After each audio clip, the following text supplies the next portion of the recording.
Welcome to the Writing in Your Jammies podcast. I'm your host, Jeannie Hall, and I'm pursuing my dreams by helping you make your dreams a reality. I'm an author, blogger, podcaster, and life coach who hopes to inspire you to feel better, live happier, and go after your dreams with a vengeance. You can do it. Join me.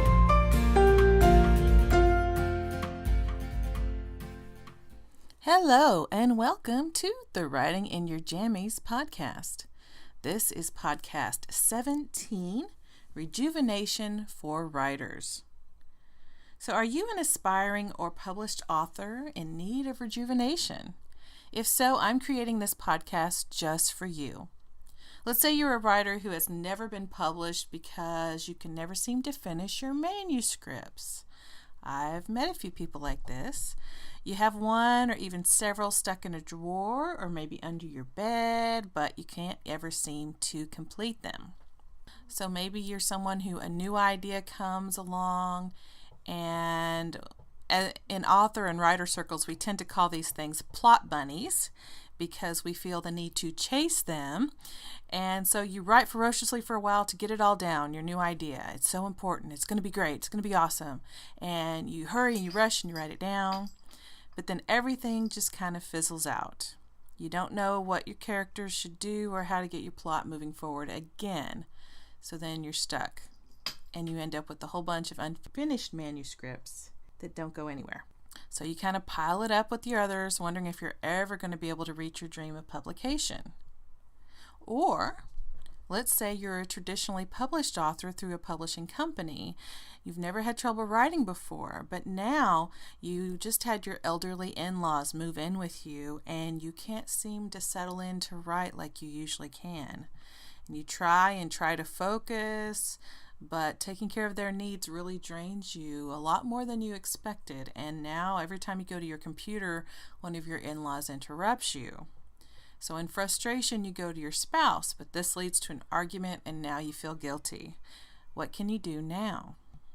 Or let's say you're self-published. You've successfully published several books, but halfway through your current work in progress, you find yourself empty of energy and inspiration. You know you need to get back to it, but every time you go to your laptop, you find yourself, instead of going to your Word document, you're going on to Facebook or something else online instead. And before you know it, hours have passed and you haven't written anything. You haven't made any progress at all. Then several days pass and you continue to avoid writing. Weeks and then months. Now you're panicked. Even though you've successfully completed a lot of novels, now you feel completely uninspired, like your muse has completely abandoned you. What should you do? Now, if you're a writer and any of these scenarios sound familiar to you, the best thing you can do is be aware of where your problem is stemming from. So maybe deadlines stimulate your motivation. Maybe they make you get up and go and go until you're done. Or maybe you're the kind of person where that kind of thing actually freaks you out and stifles your creativity. Do you avoid writing because you feel blocked? Usually it's not that we avoid writing, because usually if we are authors or writers, we love writing, or we wouldn't go into that for a profession, not even for a hobby. We do this kind of thing because we enjoy it and it's fun to us. But if you suddenly start avoiding what you used to love, and you call it a block, most people call that writer's block, but usually there's something else at hand there, something else that needs to be dealt with. Or maybe you're like my first example, where you never finish what you start, even though you have tons of great ideas. So no matter what your situation is as a writer, if you're having difficulty, ask yourself why. Why are you having this trouble? Are you tired? Are you stressed? Are you just unmotivated? Are you feeling too much pressure? Why does it feel like it's too much? Why are you getting distracted? And what can you do about it? Let's look at our aspiring author from the first example.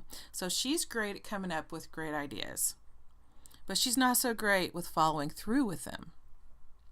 So I'm going to plug her into lifecoachschool.com's Brooke Castillo's coaching model. And as you know, if you've listened to my podcast at all, she's a master certified coach and has been for a number of years, very successful, runs her own business, very, very successful, and trains life coaches herself. So her model is you start with the circumstances, and the circumstances are the facts that you cannot change. Like you cannot control other people and what they do and what they think, for example. So her circumstances for the aspiring author would be that she begins a lot of stories but doesn't finish them. That's just the cold hard facts. She starts them but doesn't finish. So her thought might be, I don't know how to finish my stories. The feeling this is going to create in her is frustration. The action she then takes is that she gives up on her current work in progress and starts another story. And the result is that she ends up with a whole bunch of incomplete manuscripts that are unsuitable for publication. So how can we fix this? Let's look at her thought again. She said that her thought was that I don't know how to finish my stories. But the thing is, when people say that they don't know, if you ask them a question, they go, I don't know. That's usually not really true. Sometimes they'll say, I don't know, I'm confused, I don't know. It's usually to cover up their true beliefs about the situation, or maybe it's just because they're really not aware of what they are thinking and feeling. But the thing is, we are all spiritual beings in a human form, and we are all wise and intelligent creatures. So even if we immediately don't know how to do something, we can figure out how, or we can seek help from someone who does know how, who can show us. So I don't know is basically never true, not really. Because even if you don't know, you do know how you can find out that information. And today, finding that information is so easy. Literally, you can plug it into your phone and in seconds find out something you need to know, or at least find out how to get to the next step of finding out what you need. So saying, I don't know, most of the time is just a cop-out. So what is her real thought here? Her real thought is probably, I want to be published, but if I finish my stories, they may be criticized and rejected. Her real feeling is fear. She fears criticism and rejection. She never finishes, so she won't ever have to face that fear. Okay, so now that we've gotten to the heart of the matter, we can change this. And by the way, just becoming aware of our own thought processes and our own feelings that creates makes a huge difference just in and of itself. If you're aware of what your thoughts really are and what your feelings really are, then now you have the power to go forward. Knowledge is power, and awareness brings that to you. So as soon as you're willing to become fully aware of something, you can change it. So her new thought needs to be something positive and believable. So here are a few possibilities. Maybe she can think, I can handle criticism and rejection because it'll teach me what I need to get better. So that's a good one. Or maybe, I'm smart enough to figure out how to write good endings, especially if it's not getting started that's her particular problem. Her problem is finishing. So maybe that's what she needs to focus on in her thoughts. I can finish this. I can figure out how to finish this. Or she might even just go real simple, like, I can face my fears. And as simple as that is, it's also difficult and a little bit profound to realize something that large about yourself. I'm feeling fearful about this, and I have to face it. So whichever feels the most true, that's the one she's going to want to adopt. And that's the one she's going to want to focus on a lot. And you want to check your feelings anytime you're going through something like this and you have a thought in your head that's actually not serving you and it's not helping you in any way to have that thought. You get to choose your thoughts. Remember that. So all you have to do is change your thought to something positive but believable and turn it around. Okay, so let's look at our second example. This one was the traditionally published author that had the in-laws move in with her. Okay, so her circumstances are that her elderly in-laws have moved in and they require a lot of extra time from her and extra care. So her thought about this is that they keep distracting her from her writing. Her feeling about it is that she's annoyed and maybe even resentful about this. And the action she takes is that she goes to her husband to complain about the situation. The result was that an argument happened between her and her husband, and no writing, or at least less writing than she usually gets done, is getting done right now. So how can we fix this one? Remember, again, circumstances are facts that we're not looking to change. The main reason for that is that you can't change it. You can't change that the elderly in-laws are not well. You can't change that maybe they could change something like they could hire a nurse, but maybe they can't afford a nurse. Maybe that's why they moved the elderly in-laws in with them in the first place. It's because they couldn't afford to hire a nurse all the time. Or maybe their in-laws just said no to that. No, we're moving in with you. That happens all the time. So that may be the situation. So let's begin to work within the framework that we've been given here. Her original thought was that they keep distracting her from her writing. What thought can she change this to that will help her to write? And remember, this thought needs to make her feel good, not annoyed and resentful like she's feeling now. So how about this thought? I can write when they're asleep. Maybe it's as simple as another alternative to when she can write. That might be a thought that she can latch onto and work with. Or maybe that doesn't work, so she goes with, I'm great at refocusing after distractions. So, and this might work whether it's elderly in-laws, or maybe it's other family members, or maybe you have kids and you're trying to write and focus, and it's really difficult when they're home because they come in and interrupt you. So this is the case definitely with this lady and her in-laws. So maybe if she changes her thought to, I'm great at refocusing after distractions, no matter what they do, she controls how she responds and reacts to it by changing her thoughts to, you know what, I'm great at refocusing when I get distracted. So I'm great. It's fine. You distract me all you want. I'm going to refocus and do it and be fine. Okay, or she could change her thought to, I can easily take care of them and finish my writing projects. So again, whatever thought feels the best, that's the one she wants to choose.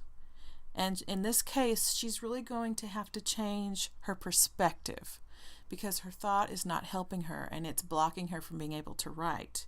So if she can stop seeing the care of her in-laws as a burden, then the emotions around the situation will become more positive. And I've experienced this personally with an in-law moving in that had to be given time and attention and couldn't take full care of himself and that kind of thing. And it's definitely a challenge. And I wish I'd known then about this coaching model because I feel like it would have really helped me to do that. And because that was my situation. I was trying to write, I was working a day job, I was doing different things and trying to come back and then focus on writing when he was in the house and definitely there distracting. But if I'd known I could choose to change my thoughts and choose what my thoughts were and my feelings were, then things might have gone differently. Might have been a better situation at the time. And sure, this lady can talk to her husband again, and maybe they can work out a schedule where he'll watch the in-laws for a certain amount of time while she writes. But if she can alter her thinking on her end, she can still reach the result she wants, which is a completed writing project, because she's in control of her feelings and her thoughts.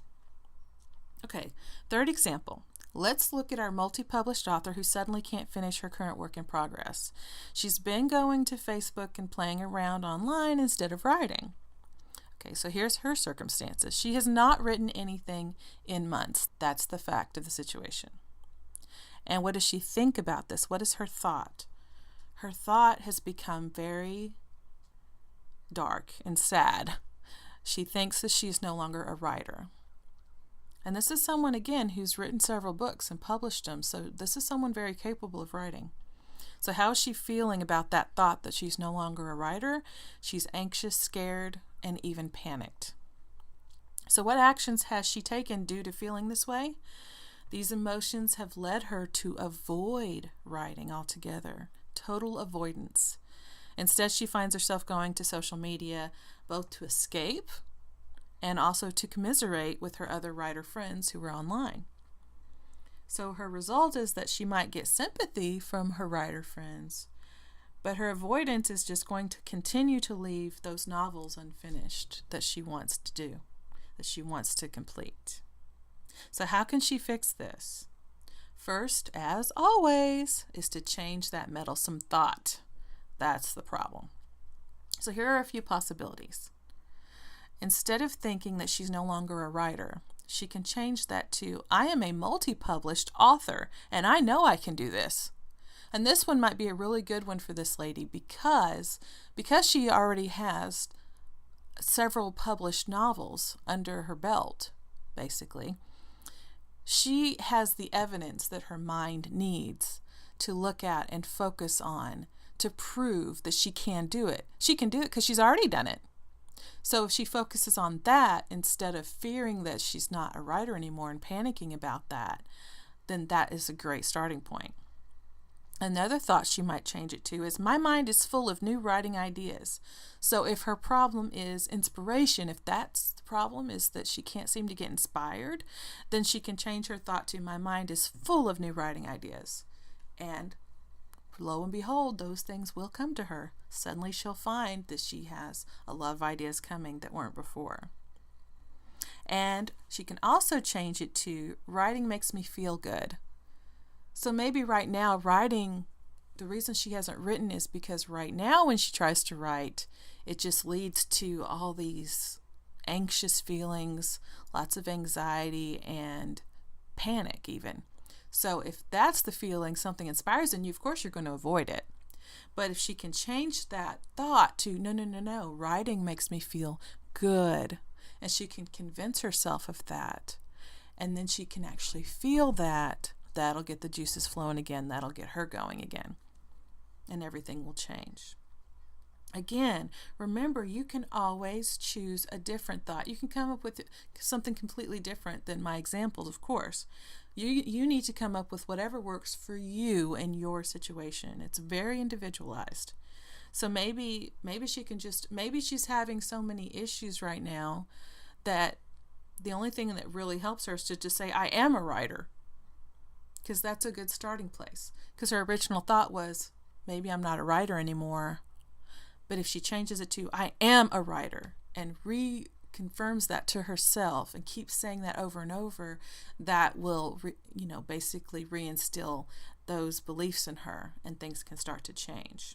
And then when she starts to change, she can come up with something more positive and more beneficial. You don't have to just stick with that original thought. So let's say you changed it from, I'm afraid I'm not a writer anymore, to I am a writer, and then she starts to feel better, things are getting better. So then she changes her thought to, I'm an awesome writer. I can finish this book in a month. Whatever it needs to, the more and more positive, reach for the stars, basically. Once you get that belief, reach as high as you can, be as positive as you can, but within the realm of belief for you, whatever that is. The people who accomplish amazing things in this world, the Bill Gates and the Tony Robbins and the Oprah Winfreys, it's not that they came from that. They believed in themselves and they made it happen. And the way they did that is because they believed they could. They made themselves believe it, even though their past told them just the opposite. They defied their past, and they went out and changed their own mindset, their feelings, and they continued to do it until they found success. And do they continue to do it to this day? I guarantee you that they do. Okay, so let's say that any one of these writers are having issues and they're having problems changing their thought. Another something that you can do, basically, like an exercise, would be to go somewhere. If writing is stressing you out for whatever reason, you can go somewhere that's not your normal writing spot, tablet or wherever you go. Usually it's a computer or a laptop for most of us. and you don't go near that place. Go to somewhere else, whether it's in your house or out at a park or just outside on your porch or wherever you want to go.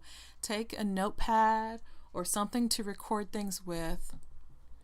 The best thing, though, is if you can physically write with like a pen or a pencil and a piece of paper, and just think of writing or wherever your problem area is.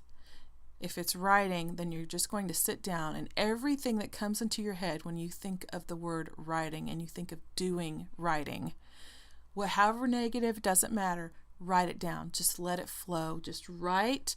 It's kind of like a journaling exercise. You just write it out on your piece of paper and don't stop until the thoughts quit coming.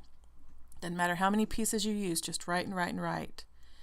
Okay, after that, and you're not going to limit that. You're not going to go back and try and fix spelling and grammatical errors. A lot of us writers are very keen on that, and that can bog us down and get us stuck. So don't worry about correcting anything. This is just for you. This is just a exercise to help you figure out what's going on. So just write how you feel about writing and about your work.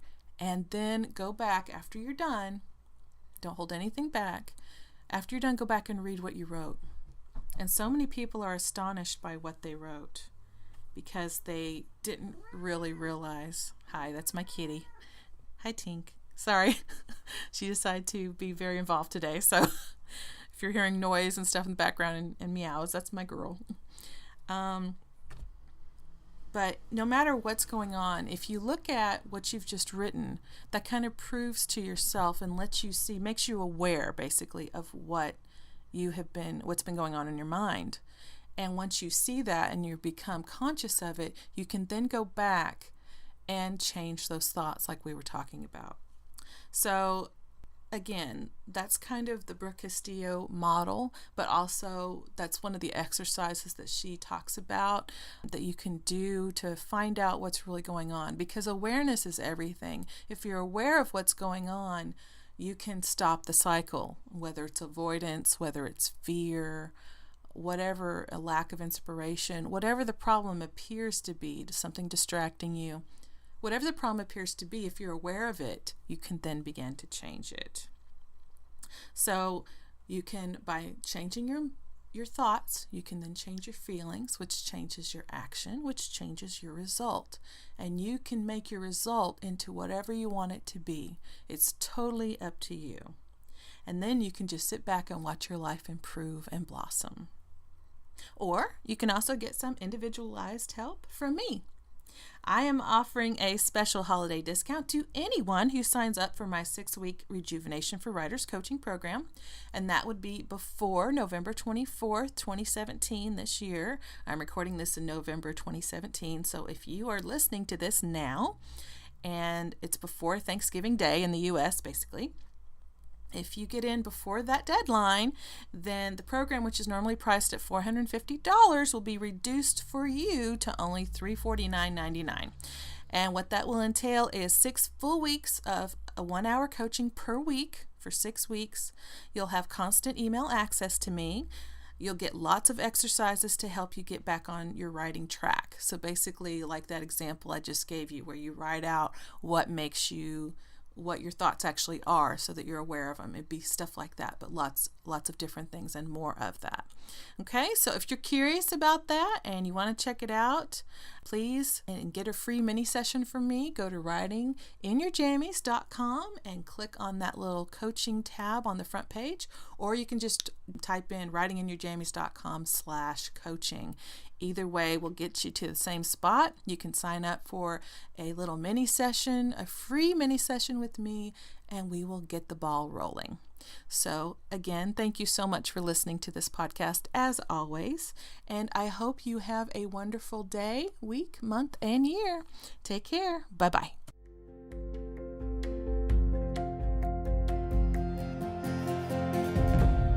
Thanks so much for listening to this podcast. Go to writinginyourjammies.com to sign up for my brand new Rejuvenation for Writers 6-week comprehensive program to help writers reignite their creative sparks. You're just a free mini session away from becoming the amazing author you've always wanted to become. You really can be whoever you want to be. Thanks again.